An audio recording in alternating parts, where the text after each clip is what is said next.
Hello friends, welcome back to our channel. இன்னைக்கு நம்ம நெட்ஃபிளிக்ஸ்ல ஒரு எராட்டிக் த்ரில்லர் ஜானர்ல ரிலீஸ் ஆயிருக்க ஃபால் ஃபார் மீ படம் எப்படி இருக்குன்னு பார்க்க போறோம். வாங்க வீடியோக்குள்ள போகலாம். இந்த படத்தோட கதையை பத்தி பார்க்கலாம். நம்ம ஹீரோயின் பேர் லில்லி. அவங்க சொந்த ஊருக்கு போறாங்க அவங்க தங்கச்சியை பாக்குறதுக்காக. நம்ம ஹீரோயினுக்கு ஆல்ரெடி பிரேக்கப் ஆயிருக்கு. நம்ம ஹீரோயின் அவங்க ஊருக்கு போய் பார்க்கும்போது அவங்க சிஸ்டர் பிக்கப் பண்ண வந்திருக்காங்க. ஜெகஜோதியா இருக்காங்க. பார்த்து என்னடி இது, யார் கார் இது அப்படின்னு கேக்குறாங்க. எல்லாமே நீ வா நான் சொல்றேன் அப்படின்ட்டு ஒரு இடத்துக்கு கூட்டிட்டு போயிறாங்க. ரொம்ப சூப்பரா இருக்கு அந்த இடம். அங்க பாத்தீங்கன்னா நாங்க ஒரு ஹோட்டல் ஆரம்பிக்க போறோம், இவரை தான் நான் லவ் பண்றேன், 2 பேரும் சேர்ந்து ஆரம்பிக்க போறோம் அப்படின்ற மாதிரி சொல்றாங்க. நம்ம ஹீரோயின் ஷாக் ஆகுறாங்க. சரி அப்படின்னு பார்த்துட்டு இருக்கும்போது 3 பேரும் நைட்டு கிளம்பி ஒரு பார்ட்டிக்கு போறாங்க. போன இடத்துல நம்ம ஹீரோயின் அங்க பார்ல வேலை செய்யற ஒருத்தரை பாக்குறாரு. அவர் தான் நம்ம ஹீரோ. 2 பேரும் பார்த்ததையுமே கண்ணுலயே ரொமான்ஸ் பண்ணிக்கிறாங்க. அப்படியே ஒரு ஓரமா போயிட்டு ஒரு குட்டி ரொமான்ஸே ஒன்னு போடுறாங்க. அங்க தங்கச்சியோட கிரெடிட் கார்டு எடுத்துட்டு போய் கொடுத்தா அதுவும் வேலை செய்யல. அப்புறம் கொடுக்குறேன் அப்படின்ட்டு நம்ம ஹீரோ தானே அப்படின்னு சொல்லிட்டு வந்துடுறாங்க. வந்தவங்கள பாத்தீங்கன்னா நம்ம ஹீரோயினோட தங்கச்சி கூட்டிட்டு போய் நம்ம சொந்த வீடை விற்க வேண்டியதா இருக்கு, எனக்கு அதுல இருந்து வர காசு வேணும், இதுக்கு ஒரு 9 லட்ச ரூபா தரேன்றாங்க அப்படின்ற மாதிரி புரோக்கரெல்லாம் கூட்டிட்டு வராங்க.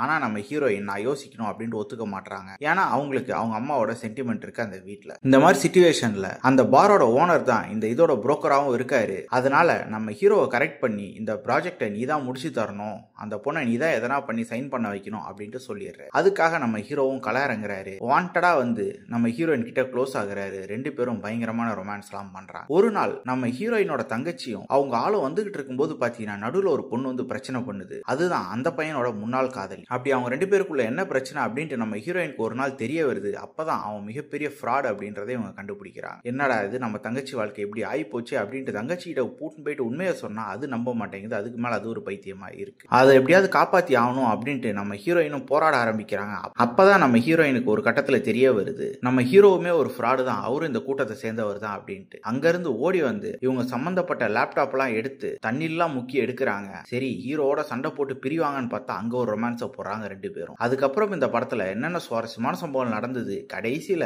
அந்த நிலத்தை இவங்க வித்தாங்களா இல்ல இவங்களே வச்சுக்கிட்டாங்களா, அவங்க தங்கச்சி தெரிஞ்சிச்சா இல்லையா அப்படின்றது தான் இந்த படத்தோட மொத்த கதையே. இப்ப இந்த படம் பார்க்கலாமா வேணாமா அப்படின்றத பத்தி பார்க்கலாம். இந்த படத்துல பார்க்கறதுக்கான சில விஷயங்கள் என்னன்னு பாத்தீங்கன்னா, படத்துல ஒரு 4-5 இடத்துல ரொமான்டிக் காட்சிகள் இருக்கு, நல்லாவே எடுத்திருக்காங்கன்னு சொல்லலாம். அதுக்காக பார்க்கலாம். நார்மலா ஒரு எராட்டிக் மூவினா அதுல ஒன்லி பிட் சீன்ஸ் மட்டும் தான் இருக்கும். ஆனா இந்த படத்துல ஒரு நல்ல நீட்டான ஒரு கதையும் வச்சிருக்காங்க. நமக்கு ஒரு இடம் இருந்தா அதை ஆட்டைய போறதுக்காக இந்த புரோக்கருங்கெல்லாம் என்னெல்லாம் பண்ணுவாங்க அப்படின்ற மாதிரி அதை சுத்தி இந்த கதையை பின்னி இருக்கிறதும் நல்லாவே இருந்தது. ஆனா நான் சொன்ன மாதிரி ஹீரோ இவனும் அந்த கூட்டத்தை சேர்ந்தவன் தான் அப்படின்னு தெரிஞ்சதுக்கு அப்புறம் அந்த ரொமான்ஸ் பண்ற காட்சியெல்லாம் நம்மளால ஏத்துக்கவே முடியல. அந்த சீனுக்கு அப்புறம் அப்படியே படம் படுத்துதுன்னு சொல்லலாம். அது வரைக்குமா அது என்னதான் ரொமான்ஸ் அங்கங்க பண்ணிக்கிட்டு இருந்தாலும் ஒரு ஸ்டோரி பிளாட் ஒன்று போயிட்டு இருந்தது. இந்த இடத்துல அது அடி வாங்கிடுச்சுன்னே சொல்லலாம். அதுக்கப்புறம் கடைசியில என்னதான் இருந்தாலும் நம்ம ஹீரோ ஆச்சே திருந்திதான் ஆகணும், திருந்தி கடைசியில் அந்த கூட்டத்துக்கு அவரே ஆப்பு வைக்கிறார். வழக்கமா எல்லா படத்தை போலதான். மொத்தத்துல இந்த படம் பார்க்கலாமா நம்மான்னு கேட்டீங்கன்னா, நார்மலா ஒரு ஒன்ஸ் பார்க்க வேண்டிய ஒரு படம் தான். நல்ல படமா தான் இருக்கு. என்ன படத்துல நிறைய அடல் கண்டென்ட் இருக்கு. ஸோ ஃபேமிலியோட மட்டும் உட்காந்து பாத்துறாதீங்க, செம்மட்டி வாங்குவீங்க. இன்னொரு வீடியோல சந்திக்கலாம்.